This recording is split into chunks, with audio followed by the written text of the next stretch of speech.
Welcome my dear student. তোমরা কেমন আছো? অবশ্যই ভালো আছো। আশা করব খুব খুব ভালো আছো। তোমাদের বাবা মা বন্ধু বান্ধব সবাই ভালো আছে। তো তোমাদের আজকে আমি রায়ান মার্টিন অষ্টম শ্রেণীর ইংলিশ তোমাদের আমি সমাধান দেখাবো। আমি তোমাদের সুখেন স্যার ইংলিশ পড়াবো। দেখো কোশ্চিন ব্যাংকটা কীভাবে সমাধান করছি তোমরা কিন্তু ভালো করে বুঝবে, অর্থগুলো আমি করে করে দেখাবো। সঙ্গে যেভাবে আছো সেভাবে অবশ্যই থাকবে ভিডিওগুলো দেখার জন্য। তো দেখো এখানে আজকে আমরা করব বীরভূম জেলা স্কুল। বীরভূম জেলা স্কুলের একটা পার্ট এখানে দেওয়া আছে। তো দেখা যাক। এটা দেখো, এটা একটা পড়া কিন্তু তোমাদের টেক্সট বই থেকে তুলে দেওয়া আছে। হ্যাঁ, refreshed he looked around and old man sat on wall by, বুঝতে পারছো পার্সিয়ান হুইল, তোমরা এটা পড়াটা দেখেছো। তো এই পড়াটা তোমাদের পড়া আছে। তো এখান থেকেই প্রশ্ন করা হয়েছে। এইভাবে দেখো কমপ্লিট দি সেন্টেন্স বলা আছে, প্রথমত বাক্য পূর্ণ করতে হবে। তারপরে আবার কি আছে, প্রশ্ন আছে। তারপরে কি আছে, তারপরে দেখো এখানে find words from the text that mean the following. হ্যাঁ, এগুলো দেওয়া আছে, এই ওয়ার্ডের মিনিংগুলো বের করতে হবে। আর এখানে দেওয়া আছে একটা কি, একটা আনসিন পার্ট দেওয়া আছে। তো সেটা আমরা দেখব। এটা আমাদের কিন্তু ভালো করে পড়তে হবে, ভালো করে পড়ে নেওয়ার চেষ্টা করবে। দেখো এখানে আনসিন পার্ট দেওয়া আছে, তারপরে গ্রামার অ্যান্ড ভোকাবুলারি দেওয়া আছে, তারপরে দুটো ওয়ার্ড খুঁজে বের করতে হবে। হ্যাঁ, দেখো একটার জন্য কিন্তু 2 মার্ক করে মানে দেওয়া আছে। Find words from the unseen passage question number 2 that mean the following. এক করে দেওয়া আছে, একটা করে মান দেওয়া আছে। তো যাকে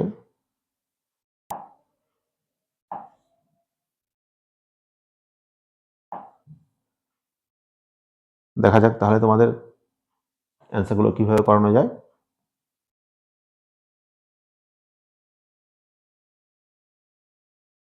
এখানে দেখো কমপ্লিট দ্য সেন্টেন্সেস দেওয়া আছে, বাক্যটা পূর্ণ করতে বলেছে। And old man sat on a wall by the, বলছে একটা বৃদ্ধ লোক বসেছিল একটা দেওয়ালে। একটা বৃদ্ধ লোক বসেছিল কোথায়? দেওয়ালে বসেছিল। বাই দ্য পার্সিয়ান হুইল, কিসে? Persian wheel. Complete the sentence, বাক্যটা পূর্ণ করতে হচ্ছে, এটুকু দেওয়া আছে, বাদ দিকে এটুকু লাগাতে হবে।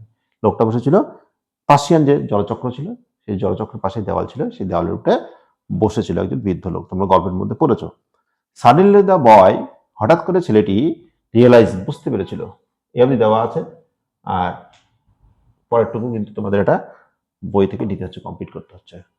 তো সাডেনলি দ্য বয় রিয়েলাইজ, হঠাৎ করে ছেলেটা বুঝতে পেরেছিল, হাউ লেট ইট ওয়াজ, কতটা দেরি তার হয়ে গেছে। হ্যাঁ, the boy wanted to say something but hesitated. এখানে কি হচ্ছে? বাট হেজিটেট থেকে তোমার অ্যান্সারটা হবে। হ্যাঁ, তো এখানে কি দাঁড়ালো তাহলে? ছেলেটি চেয়েছিল, ওয়ান্টেড টু সে কিছু বলতে চেয়েছিল সামথিং, বাট হেজিটেট, কিন্তু কি করছিল? ইতস্তত করছিল, বলবে কি বলবে না। মেঘ সম্বন্ধে জিজ্ঞাসা করবে সেই ওয়ালে বসে থাকা লোকটাকে। তো করবে কি করবে না জিজ্ঞাসাটা, উত্তরটা কি পাবে না পাবে এই ভয়ে কিন্তু সে জিজ্ঞাসা করতে একটু ইতস্তত বোধ করছিল, হেজিটেট করছিল। এটুকু তোমার কিন্তু অ্যান্সার। পরে কি আছে দেখো, answer the following question. How did the old man respond when asked about the clouds. How did the old man respond, বৃদ্ধ লোকটা কিরকম ভাবে উত্তর দিয়েছিল যখন আস্কড অ্যাবাউট দ্য ক্লাউডস, মেঘ সম্বন্ধে জিজ্ঞাসা করা হয়েছিল, তখন বৃদ্ধ লোকটা কেমন উত্তর দিয়েছিল, কিভাবে উত্তরটা দিয়েছিল?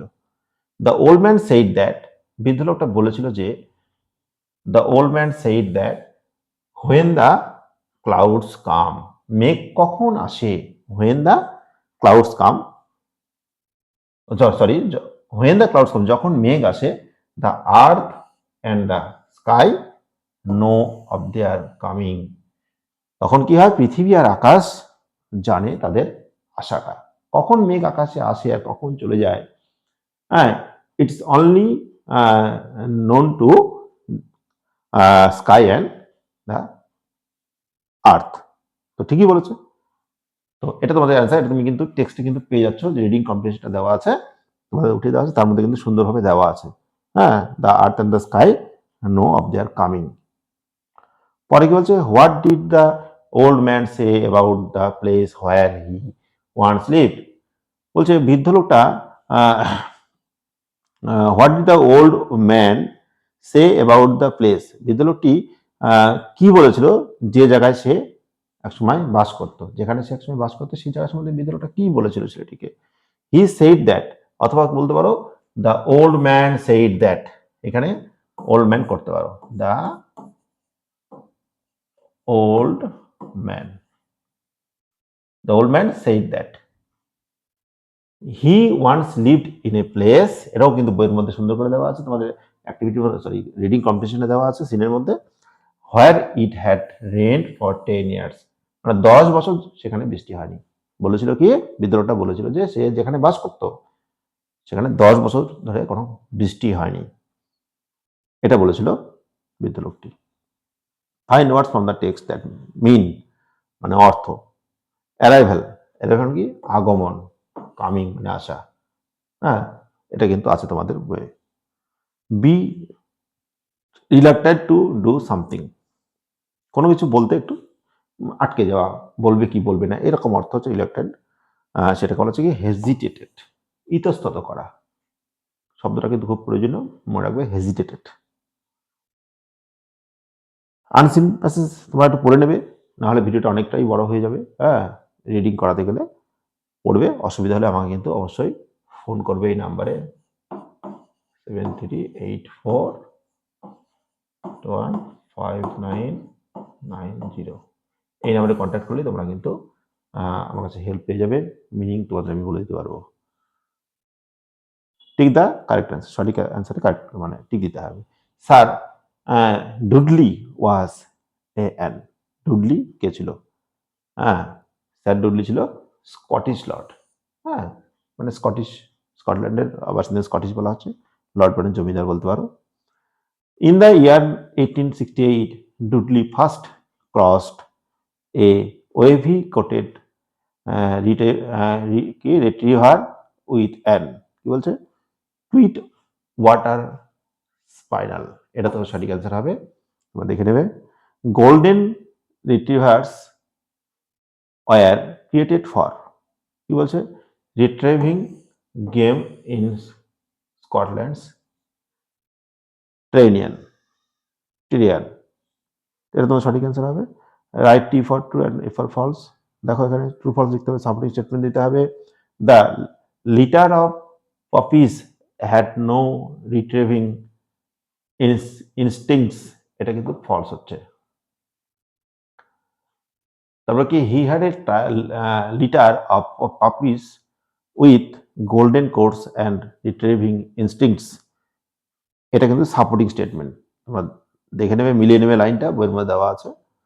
পরে কি আছে গোল্ডেন রিট্রিভার্স আর hard working as well as loyal dogs, এটা কিন্তু ট্রু, অ্যান্সারটা হচ্ছে true.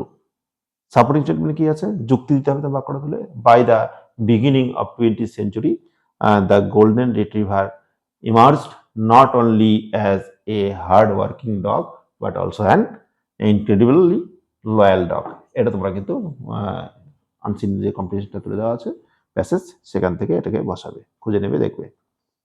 Find words from the seen passage that mean, unseen passage থেকে যে ওয়ার্ডগুলো দেওয়া আছে তার মিনিং করতে হবে, তো বলছে get or bring something back from somewhere, retriever retrieve, এই ওয়ার্ডটা কিন্তু তোমরা পেয়ে যাচ্ছ।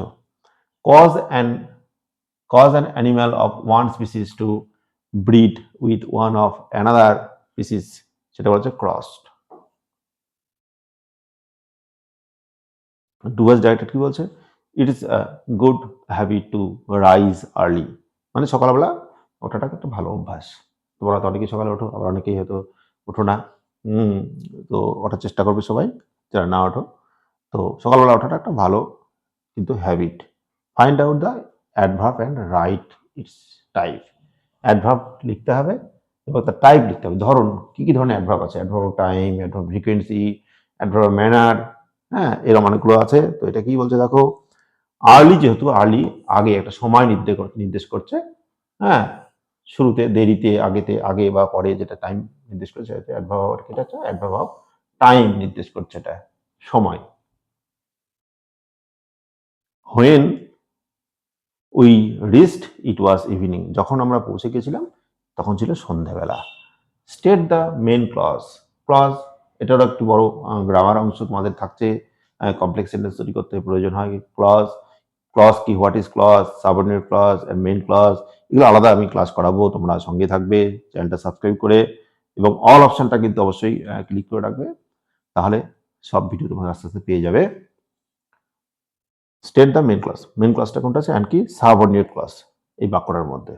তো এখানে হোয়েন উই রিচড এটা কিন্তু তোমাদের ক্ষেত্রে এটা কিন্তু সাব ক্লজের মধ্যে পড়ে অ্যাকচুয়ালি, আর বাদ বাকিটা মেন ক্লাস। কেন সাব ক্লজ, কেন মেন ক্লাস, সেটা অনেক আলোচনা আছে। এই বাক্যটা নিজের অর্থ নিজে, এই বাক্যের এই অংশটা নিজের অর্থ নিজে প্রকাশ করতে পারে না, এর উপর নির্ভর করতে হয়, তাই এটা সাব ক্লজ বা ডিপেন্ডেন্ট ক্লজ। এটা নিজের অর্থ নিজে প্রকাশ করতে পারে, এটা তাই বলা হচ্ছে মেন ক্লজ। তো দেখো it was evening main clause দেওয়া আছে, তারপরে পরেরটা কিন্তু সাব ক্লজ বলা আছে। He was lazy, he was punished for it, এটা কি জয়েন ইন্টু সিঙ্গেল সেন্টেন্স। সে খুব অলস ছিল, হি ওয়াজ পানিশ ফর ইট, এর জন্য তাকে কি করা হয়েছিল, শাস্তি দেওয়া, যেন অলস বা বদমাইশি করলে কি একটা শাস্তি দেয় স্যাররা। তো এটা জয়েনিং করতে হবে, একটা দুটো বাক্যকে মিলে একটা বাক্য তৈরি করতে হবে। তাহলে he was punished because he was lazy. হ্যাঁ, বুঝতেই পারছো তাকে শাস্তি দেওয়া হয়েছিল, তার কারণ কি, কারণ সে অলস ছিল, অলসের কারণে লেজি থাকার জন্য তাকে শাস্তি দেওয়া হয়েছিল, তাই বাক্যটা সাজানো হয়েছে বিকজ দিয়ে। পরের বাক্যটা আগে দেওয়া হয়েছে, হি ওয়াজ পানিশ, তাকে শাস্তি দেওয়া হয়েছিল কারণ বিকজ হি ওয়াজ লেজি, এটা একটা ক্লজ দিয়ে কিন্তু জয়েনটা হলো। হ্যাঁ, তো এটা একটা হচ্ছে কি অ্যাডভার্বিয়াল ক্লজ এর মধ্যে পড়ছে, তোমরা ক্লজ যখন শিখবে তখন জানবে। None of us was wire aware, দেখো এটা কি আছে, এটা কিন্তু ভার্ব দিয়ে, এটা কিন্তু পূর্ণ করতে হচ্ছে। হ্যাঁ, টেন্স দিয়ে তোমাদের কিন্তু এটা থাকছে পরীক্ষাতে। তো কারেক্ট ভার্ব ফর্মটা এখানে বসাতে হবে, ওয়াজ হবে না ওয়্যার হবে, সেটা তোমাদের এখানে করতে হচ্ছে। দেখো এখানে কিন্তু নান অফ আস, আমাদের মধ্যে কেউই নয়, কি নান থাকলে কিন্তু তখন বহুবচন হলে তখন সিঙ্গুলার হয়। তো was aware of the fact, আমাদের মধ্যে কেউই কিন্তু এই বিষয়টা জানে না that the exam has been postpone, কি পরীক্ষাটা স্থগিত হয়ে গেছে, পোস্টপোন স্থগিত হওয়া বন্ধ হয়ে গেছে, এটা আমাদের মধ্যে কেউ জানে না, মানে সেজন্য একজন বলা হচ্ছে, এটা সিঙ্গুলার নাম্বার, তাই এখানে ওয়াজ বসে, ওয়ার বসছে না। তো এটা ভার্ব আছে, এটা টেন্স আছে, অনেক কিছু আলোচনা আছে, সেগুলো তোমরা অবশ্যই দেখবে। খুব খুব খুব ভালো ক্লাস তোমাদের আমি দেবো ওগুলোর। None of us was aware of the fact, দেখো এখানে ওয়াজ কিন্তু বসে দিয়েছে, ওয়াজটা অ্যান্সার। তো to serve man is to serve god, মানুষের সেবা যত্ন করাটাই হচ্ছে ঈশ্বরের সেবা যত্ন করা, ঈশ্বরকে ভালোবাসা। হ্যাঁ, মানুষই কিন্তু ঈশ্বরের কি হয়, প্রতিরূপ। মানুষকে আমরা যদি সেবা করি তাহলে কিন্তু আমরা কি ঈশ্বরকে কিন্তু আমরা পেতে পারি, আদারওয়াইজ কিন্তু নয়। এটা আমরা অনেকেই বিশ্বাস করি যে মানুষের মধ্যেই ভগবান বিরাজ করছে, তো আমরা মানুষকেই যদি ভালোবাসি, সেবা যত্ন করি, তাহলে ঈশ্বরকেই সেবা যত্ন করা হয়। তাই বলছে to serve man is to serve god, মানুষকে সেবা যত্ন করলেই ঈশ্বরকে সেবা করা হয়। তাহলে টু কমপ্লেক্স সেন্টেন্স, এটাকে কি কমপ্লেক্স মানে জটিল বাক্যে রূপান্তর করা, মানে what is complex sentence and what is simple sentence, এটা আমরা জানবো পরে, যে সিম্পল সেন্টেন্স কাকে বলে আর কমপ্লেক্স সেন্টেন্স কাকে বলে, সেটা ডিটেলস কিন্তু অনেক রকম আলোচনা আছে, ক্লাস আছে, তোমরা এই মুহূর্তে সবটা জানতে পারবে না, আমি জাস্ট অ্যান্সারটাকে ব্যাখ্যা দিচ্ছি। দেখো যদি আমরা সার্ভ করি, বলছে ইফ উই সার্ভ ম্যান, হ্যাঁ, যদি আমরা মানুষের সেবা যত্ন করি, উই সার্ভ গড, আমরা ঈশ্বরের সেবা কিন্তু করা হবে আমাদের। তো এই যদি তাহলে কি হচ্ছে, কমপ্লেক্স সেন্টেন্স হচ্ছে ইফ, ইফ ক্লজ, বা এটাকে কি, এটাকে বলা হচ্ছে অ্যাডভার্বিয়াল ক্লজ। হ্যাঁ, এটা হচ্ছে সাব ক্লজ, এটা সাব ক্লজ, এটা হচ্ছে মেইন ক্লজ। এই সাব ক্লজ আর মেইন ক্লজ পাশাপাশি বসলে কি হয়, এটা কমপ্লেক্স সেন্টেন্সে পরিণত হয়।